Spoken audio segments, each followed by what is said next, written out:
Chinese आणि Russian maximum investment फुकेतमध्ये करतात. पटाया सोडून फुकेत का चांग माई, if I am not wrong, इकडे पण इन्व्हेस्टमेंटचा स्कोप आणि आता वाढत चाललाय का हा फक्त फुकेट पुरताच आहे? पटायामध्ये आहे आणि फुकेतमध्ये पण आम्ही काम सॉरी, करतो. पटाया पुरता. फुकेतमध्ये पण काम करतो. फुकेतमध्ये कसं 23 इंटरनॅशनल स्कूल्स आहेत, डायरेक्ट एअरपोर्ट आहे, त्यामुळे आता ट्रेंड वाढत चाललाय की चायनीज आणि रशियन मॅक्सिमम इन्व्हेस्टमेंट फुकेतमध्ये करतात पूल विलामध्ये. आता आणि तिकडे आपल्या दगडूशेठ हलवाईचा गणपती आहे पुण्याचा, त्याचं सुद्धा मंदिर तिकडे झालेलं आहे, तिथल्या एका डेव्हलपरनेच बांधलेलं आहे प्रोजेक्टमध्ये.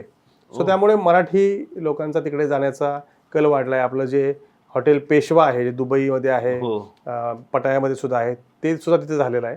सो हळूहळू मराठी कल्चर आणि संस्कृती वाढते, एक्सपिरियन्स करता येईल. म्हणजे फक्त फुकेतमध्ये काय आहे की खूप हाय राईज बिल्डिंग अलाउड नाही आहेत, कारण समुद्र जवळ आहे आणि त्यामुळे तिकडे लँड कॉस्ट जास्त आहे, त्यामुळे प्रोजेक्ट म्हणजे फ्लॅटच्या किमती जास्त आहेत. म्हणजे साधारण जसं मुंबई वगैरे पटायच्या दुप्पट आहेत असं म्हणू आपण, कारण तिकडे विलालाच डिमांड जास्त आहे. पूल विला, फुकेतमध्ये. पूल विला हा